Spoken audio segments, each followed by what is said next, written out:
Hey everyone, thank you for being here.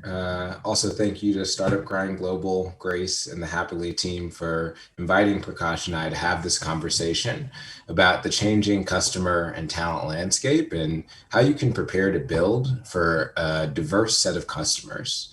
So, Prakash and I have been friends for a while now, and we've both been put in positions to think about the changing consumer, customer, and talent pool, which is diversifying every single day and every single year. And we've put a lot of thought towards how we can build products and market products for this change moving forward. So today we're going to have a conversation, a fireside chat, to tell you the things that we're seeing and how we're preparing the companies that we work for to meet this moment where diversity is one of the number one things that enduring companies will have to think about. And what we want to leave you with are a couple of things. First, the big opportunity. Why should you as a founder should be thinking about your future customers right this second? Two, how can you prepare for that? Can you prepare your product, research, and engineering teams to meet that moment, to build products for a truly diverse customer set? And then secondly, how can you position your brand to make sure that it appeals to anyone and everyone who's going to be consuming your product? So without further ado, I'll let Prakash introduce himself, and then we'll get the conversation going. Well, first off, thank you again to the Startup Grind organizers. And Albrey, it's great to be here with you. Have so much respect for everything that you're doing as one of the new pioneers in the DEI movement, particularly bringing new and contemporary solutions to, as you said, an ever-evolving landscape of new products and services that are coming out and a changing demographic to which we market those products. So just really quickly, by way of background, I'm one of the co-founders. I'm also the CTO and the head of diversity, inclusion, and belonging at Nextdoor. But my story started a long time ago. My dad was an immigrant here, 1967, came to the Bay Area. I grew up in a town called Hayward, California, which is just about 8 miles south of Oakland. Yep, let's go Hayward. Yeah. And it's interesting because I feel like in many ways, my purpose and mission today has kind of come full circle from where I grew up.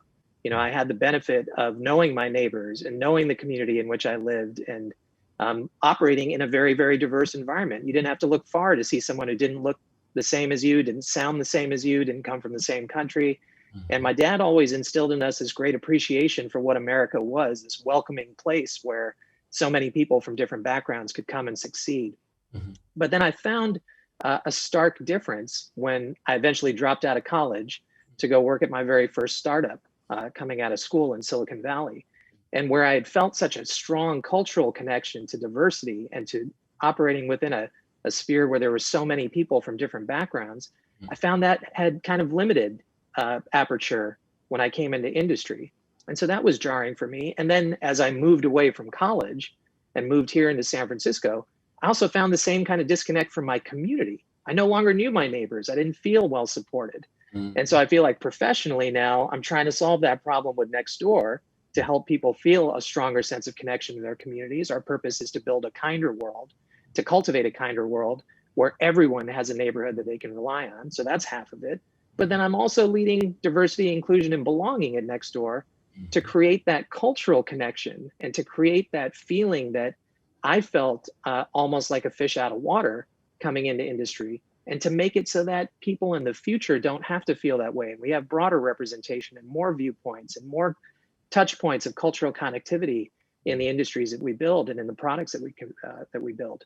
Yeah, 100%. And, just a little bit about my background. I'm also from the Bay Area. Got to hit a little Bay Area on them.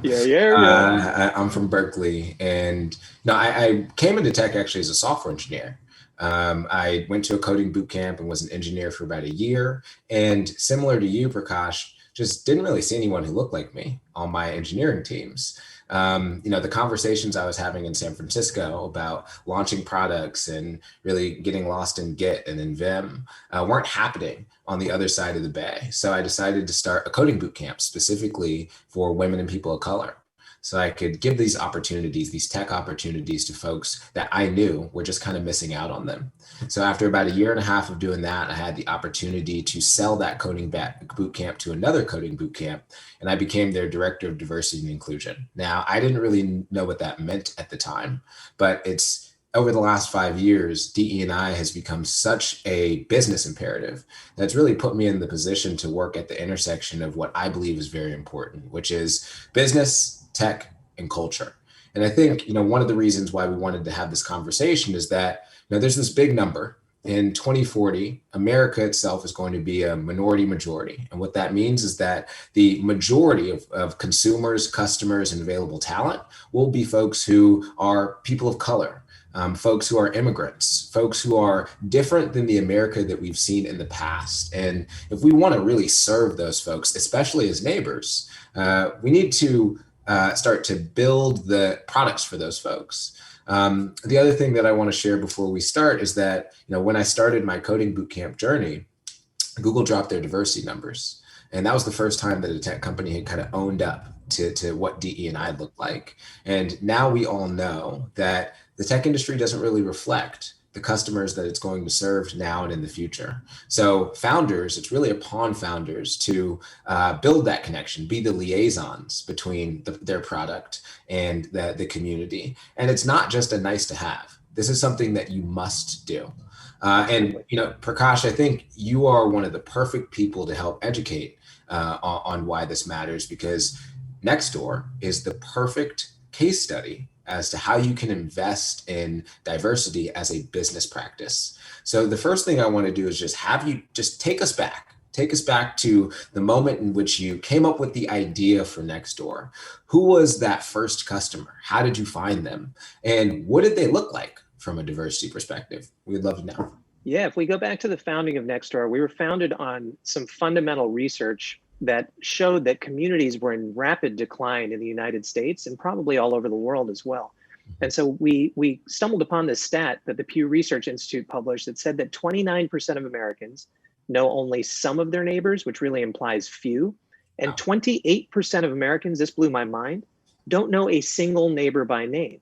And this is in stark contrast to if you go back 70 or 80 years in this country, where we were actually accreting what's called social capital, the number of people that you know in your local community that you can rely on for help and favors. And so we saw that there was a problem in the world that needed to be solved. Now, we also saw that there was a very difficult technical challenge. In a world where people don't know their neighbors, how do you grow a product where you can't reach them through existing connectivity? These people don't have electronic correspondence with one another. They're not friends on other networks. So we were building something fundamentally new. So as we thought about our early customers and where we could go to establish product market fit, obviously everyone in the audience here knows what it's like to try and hunt for product market fit. Nothing else matters. But at the end of the day, we went to look for the communities that we thought were most invested in their community. And those tended to be homeowners in the suburbs, lots of people who had children who went to school in those suburbs. And so the very first community that we ever launched Nextdoor in was a community in Menlo Park, California, just right by Stanford University. Very small, 90 household neighborhood. And we wanted to go to a place where we could establish that product market fit quickly and then iterate and experiment and learn and expand out from there. So, that neighborhood, again, very suburban, tended to be that there were more women on the platform as kind of head of household in terms of purchasing decisions and managing the household. We tended to skew a little bit more female and probably a little bit older as well. And that was the base of customer that we interacted with, whose feedback we got and who we built for probably in the first few years of the company. Yeah, totally. And on the Airtable side, now I wasn't there with the founders when they came up with the idea at inception. What I've heard a lot is that at the core of Airtable, we really want to democratize software creation for everyone. So our first customers it was less about what your background was and what problem you want to solve and how you use Airtable to do that. So we've been thinking about from the beginning how the diverse set of use cases really applies to the diversity of customers that we have. And we've tried to leverage that by building a community of what we call creators. And that creators are from all walks of life. But and as they continue to build out the things, the workflows and the collaboration tools that allow them to do their job, it's funny because those solutions ends up applying to their day-to-day life, their Yeah, experience, their absolutely. backgrounds. And we've just started to scratch the surface on how we can speak to those backgrounds and how we can sell through those backgrounds so that other folks in their community can really notice how Airtable is making their creators' lives better, and they can then become creators. So Yep. as Nextdoor has evolved over time, you said your first set of customers getting to product market fit were folks who had houses and were in the suburbs, et cetera, et cetera. How's that customer profile changed? And Yeah. how have you also thought about the company evolving to meet that changing customer? Yeah, it's a great question. So it's interesting because at the inception, we knew that this sense of community and a sense of belonging was something that was universal, something that could scale all around the world, every socioeconomic background, every demographic. So we knew that the aspiration for the company was necessarily large and ambitious. What we didn't know was how to kind of enter the market, how to get our toes wet and actually experience enough success and learning so that we could scale. But as the platform got bigger and bigger, what we started to recognize, particularly in the last year and a half, I would say things have rapidly accelerated in terms of diversifying our member base and really reaching into new communities, is that we now tend to skew more urban. We tend to skew more male. We're skewing younger in the newer cohorts of members. And a lot of that is because, look, when you're in a global pandemic and the world shrinks out from under you and you're trapped up in your house and you're relying on your neighbors, local businesses, the local government for mandates and regulations about masking and what's open and what's not open and what's permitted, all of a sudden, our purpose and mission just came into full focus and full view. And whereas in the early days, a lot of the use cases were around utility driven use cases. Things like I've lost a pet. I'm trying to get rid of a used couch. I want to know what that loud sound was on the street. I'm looking for a great recommendation for a plumber or an auto mechanic. Suddenly, we're experiencing the same thing globally all over the world, and we're needing the same things. And so I think that attracted a lot of new people to the platform for purposes related to the pandemic, but then people stayed to experience the, kind of the breadth of offerings that Nextdoor has and started to recognize, wait a minute, I've actually been missing out here. I don't know my neighbors and I really should. And maybe not necessarily because we're going to have backyard barbecues and hot tub together, but it's actually because this hive mind of knowledge is such a unique resource, this hyper local thing. And that to me has been really, really inspiring because alongside of that, we've also seen movements in this country, right? We've seen movements following George Floyd around BLM and trying to support, our communities and making sure that, our communities are as welcoming as possible. And so that's offered us the opportunity to partner and to work with some really exceptional civil rights groups. So the president and CEO of the NAACP, Derek Johnson, is part of our customer advisory board. He's part of our neighborhood vitality advisory board, a group of experts, both in civil rights and research, that we go to for advice about how to make our platform as welcoming to all as possible. And I think it's this awesome convergence of purpose, mission, and then opportunity. When those three things kind of line up and you're intentional about your actions, then you start to see the composition and the membership of your platform start to change. And so we're definitely leaning into it. We're being very, very intentional about going out and researching the needs of underrepresented communities and communities that have existed at the margins on platforms like ours, in the past, historically. We're getting great insight, and we're programming that back into our product offerings. So I think it's a really, really exciting time for us right now. Yeah, and imagine it's probably the same for you guys also. Yeah, and I love that you talked about tapping community leaders to help shape the vision. Because I think a lot of times when I'm talking to startup founders and they're asking me, they're like, hey, I'm not an expert in this. I don't really know what's going on in a community that's Black or Latinx or the Asian community. And so how do I start to tap into that? And the best thing that you can do is get an advisor. Get some Yeah, advisors who know about these absolutely. things, just like you would for any other business unit that you're trying to spin up, but you may not have the resources for. So I love that you call that out. And at Airtable, since we're a SaaS platform, I think we think about diversity in a very similar way, and our our tactical approach is just a little bit different. So as I said, we have a bunch of creators on our platform, and those are the folks who really drive the platform forward because they build out all of the use cases that other folks can then use themselves. So what we started to do is look at the slate of creators that we highlight, the ones that we bring into the fold to give feedback on new product features or come and talk to our company. We're trying to make sure that that slate of folks is diverse of background, race, creed, color, gender, et cetera, that we're bringing everyone to the table to kind of have a voice of how they're using Airtable. On the flip side, on the product side, we think a lot about accessibility.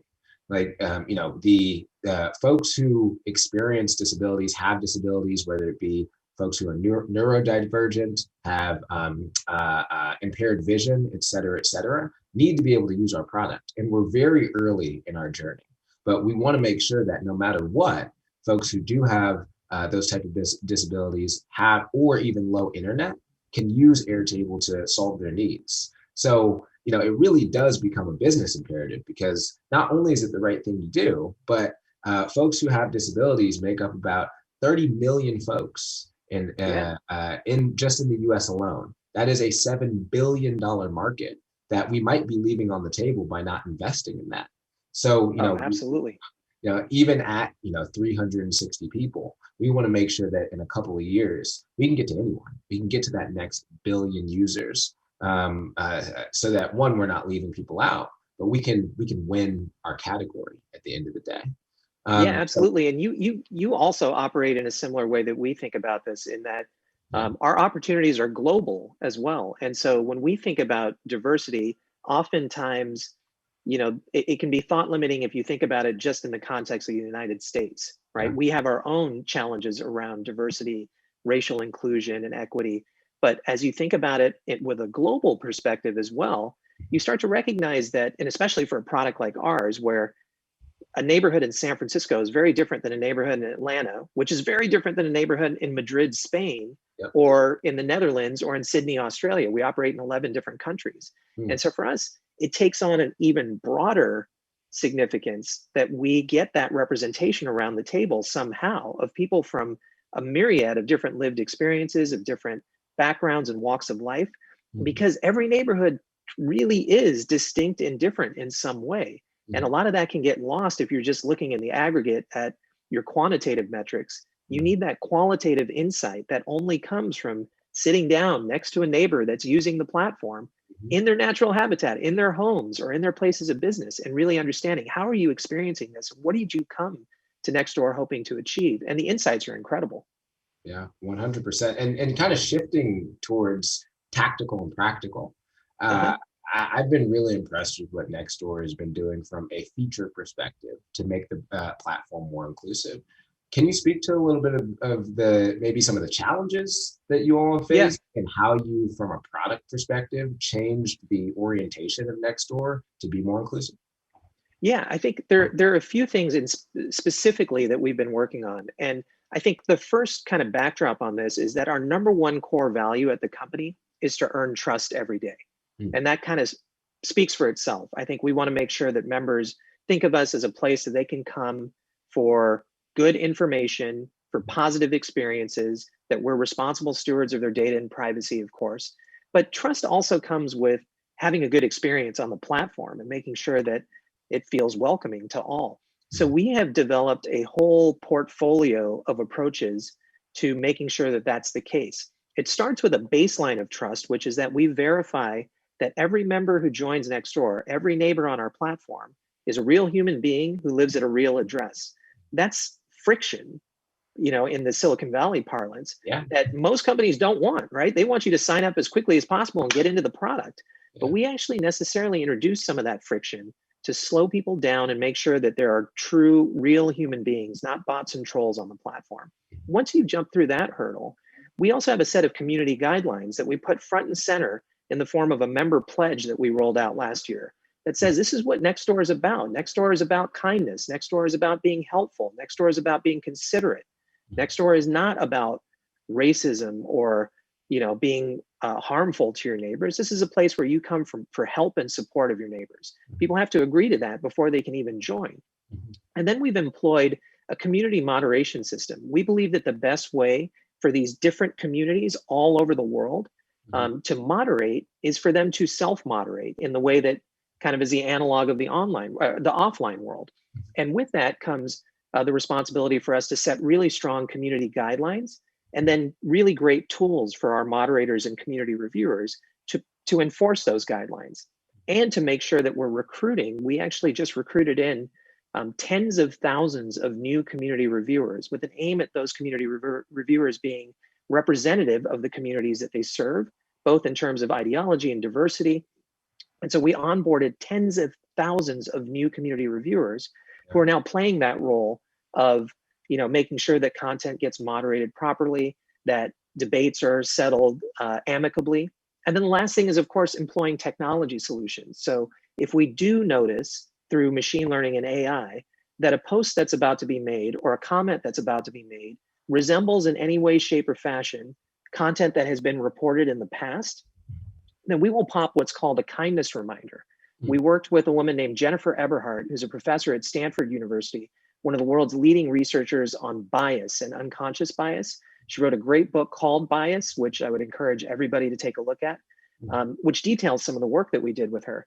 But slowing people down, getting them out of their, kind of reptilian brain up into the frontal cortex where all the rational thought occurs, there's real science behind this. And so we've employed that in multiple different parts of the product to make sure that people are slowing down and being kind.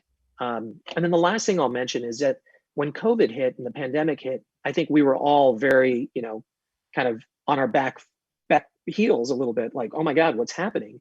But to us, it presented an opportunity to really bring neighbors together. So we accelerated the rollout of some features, for example, a help map that allowed people to put up their hands and say, hey, look, I know some of you are immunocompromised. I know some of you are elderly.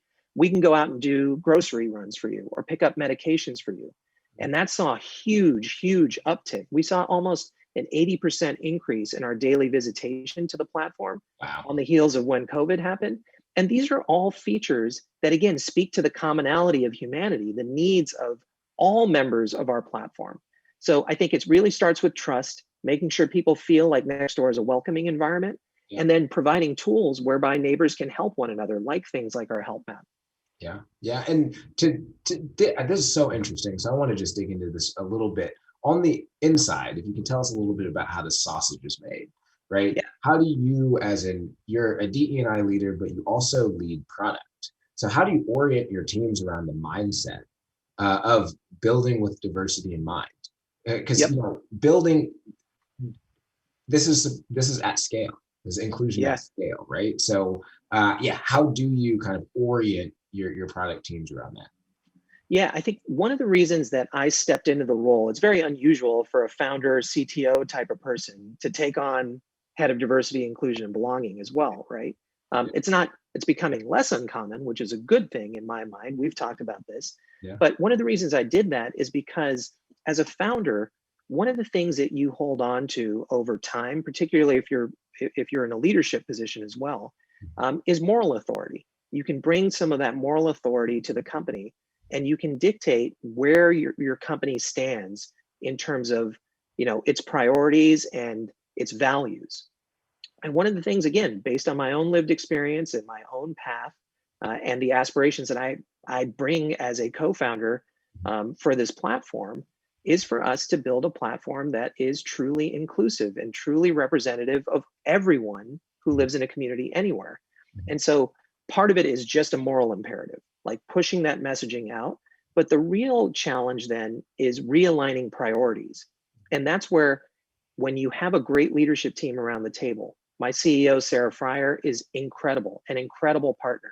My head of people, who Brian Power, incredible person. And our head of engineering, Antonio Silveira, who he himself is a Latinx engineering leader from Brazil. we had complete alignment that this was the right thing to do, that it just made good business sense.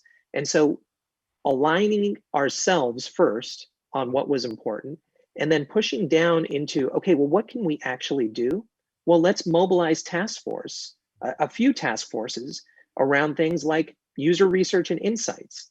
Let's go make sure that we're actually intentional about going to, communities that are on the margin and asking them, how are you using the platform? How are you experiencing it? Have you heard of the platform? If you haven't, why wouldn't you use something like this? And if you have used it and had a bad experience, how can we improve that experience? So qualitative insight, feeding that back into the product teams.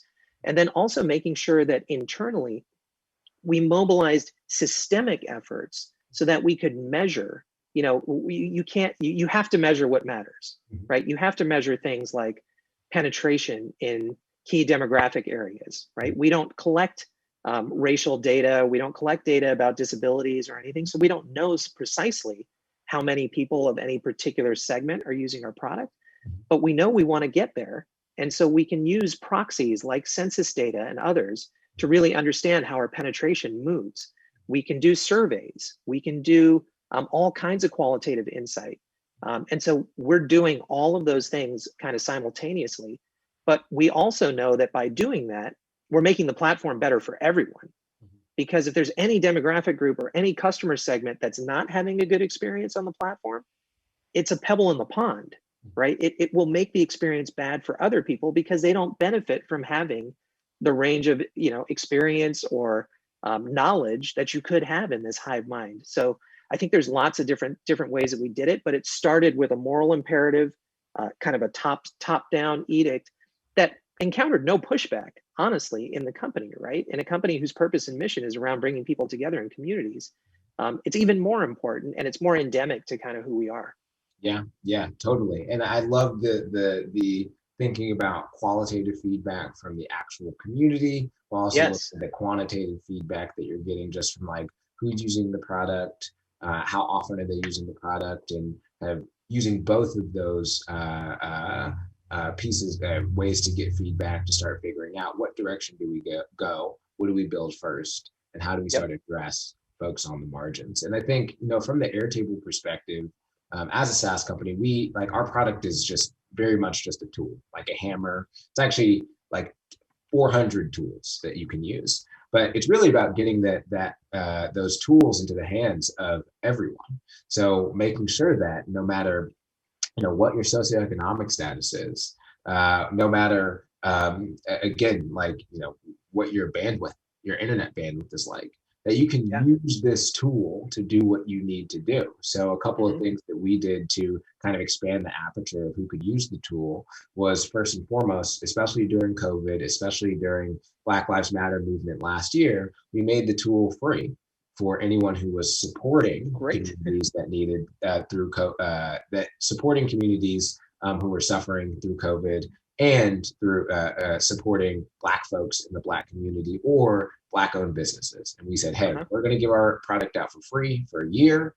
Anyone who wants to use it, your time is now. Like, we want to make sure that we're supporting, right? And that's revenue that we could have. We were thinking about it as we want to help.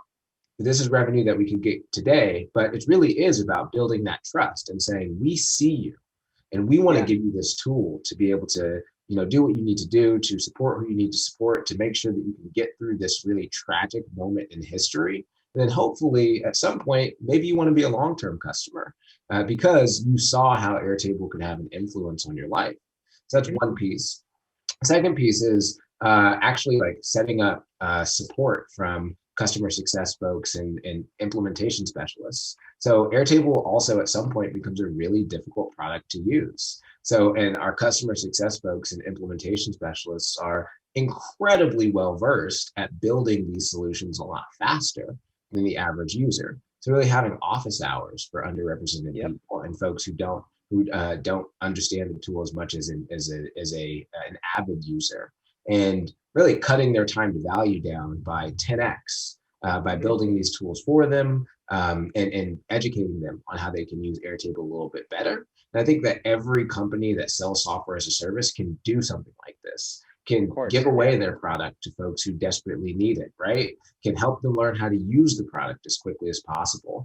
And it's your kind of your, your social responsibility, but also a great business technique, because as these as these people and businesses and initiatives grow, they will know that Airtable was there at the beginning, and they'll probably think of us as the first tool that they use to continue to build this out as they're more successful in doing what they do.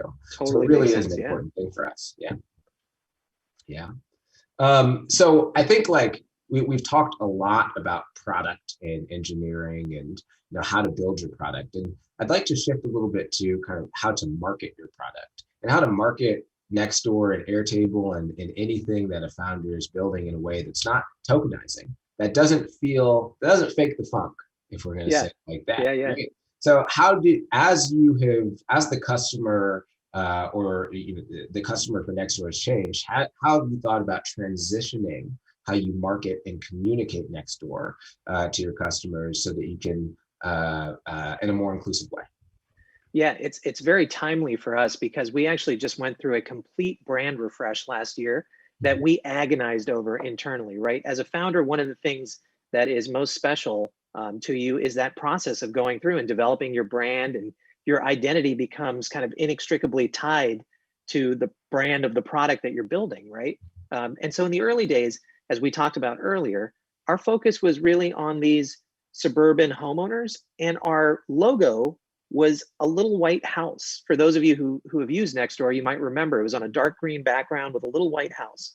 And what we didn't realize was that simple choice of a mark, which was distinctive, it was memorable, it was all the things that you want in a mark, actually said something to the market.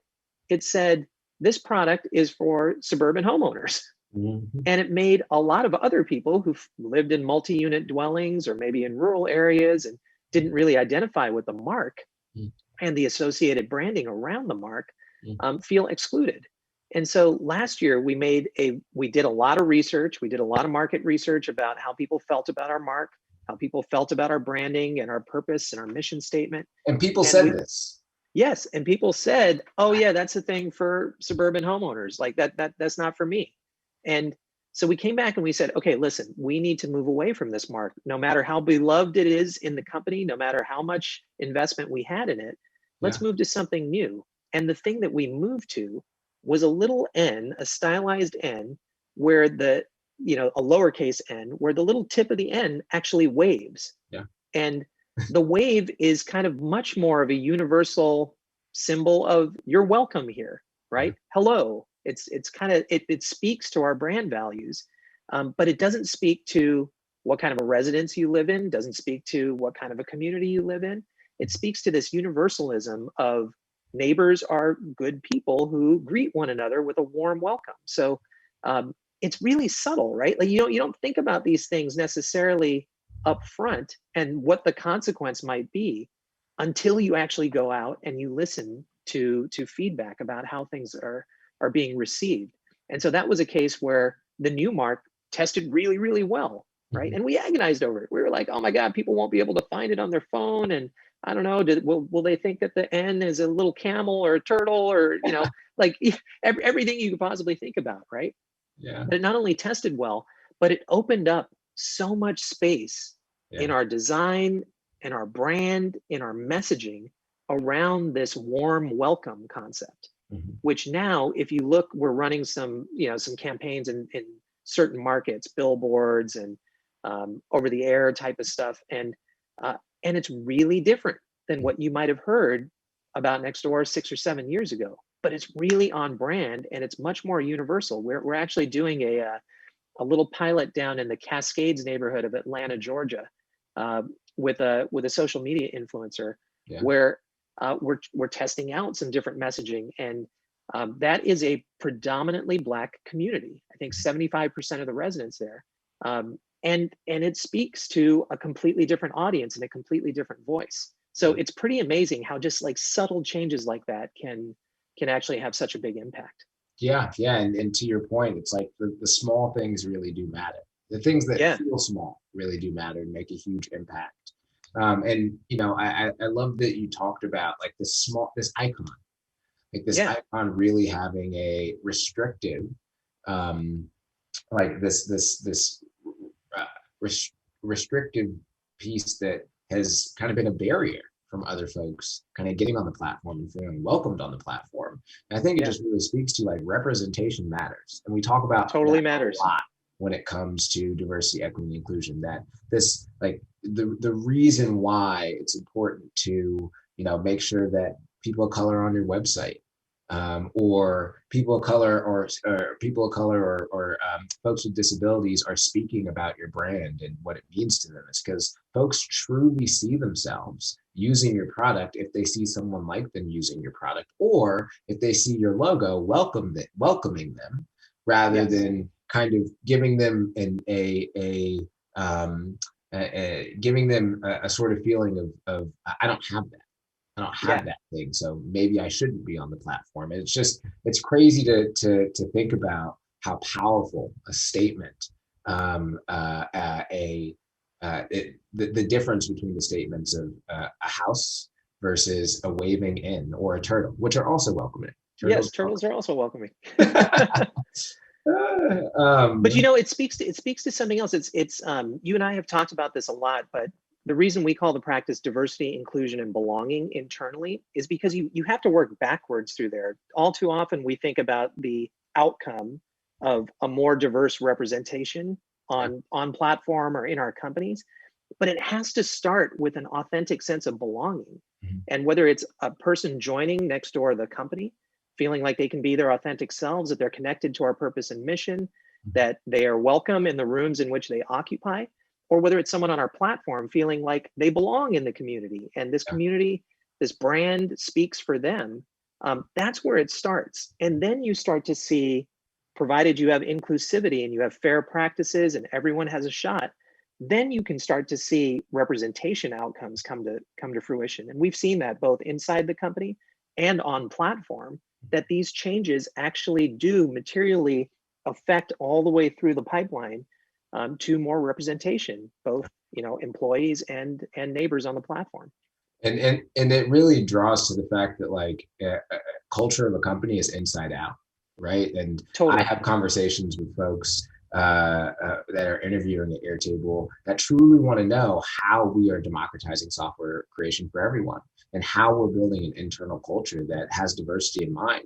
And because we have talked about this publicly, because we are celebrating things like Black History Month publicly, Yes. and because we are standing up for communities, you know, that, as you probably are already aware, the Asian community in San Francisco right now is being violently attacked, and kind of Mhm. standing up for these things and being vocal about these things has helped us attract the best talent, because they know that we care about these things inside and out, inside and out. And of course, That's right. that's not the number one goal. The number one goal is to do it because it's the right thing to do.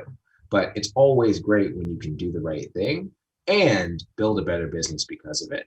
So the last thing that I want to, we have 40 seconds left somehow. The last thing that I would love to hear from you is going back to that first customer, how you built that out. What would you do differently? How would you kind of incorporate more diversity in that first set? First, what's it called, towards product market fit? Yeah, the only thing I can think of, right, is a lot of times you're trying to solve the problem that's staring you in the face, and you kind of lose the forest for the trees sometimes. And what's really great about Silicon Valley is we have the ability to experiment and learn quickly. It's one of our core values. And in addition to the work you're doing, you can also commission research and insights to do things in parallel to really address how you can become more broad and how you can have more broad appeal. And so, if anything, I probably would say that we would incorporate even more insights and research earlier in the company's life cycle, rather than just being on the treadmill trying to push out features as quickly as possible. Actually, to commission a little bit of space and time to go out and research new audiences and research new opportunities, so that we could feed those back, maybe not in the next 3 months, but maybe in the next 9 to 12 months or 12 to 18 months. So staying ahead of what is an obvious opportunity, but really being intentional about pushing some effort and resources towards that a little earlier. Awesome. Thank you. I hope that everyone watching this learned a lot. Prakash and I are very, very, very much thankful for you being here. And thank you to the Startup Grind Global team for hosting us. Thank you.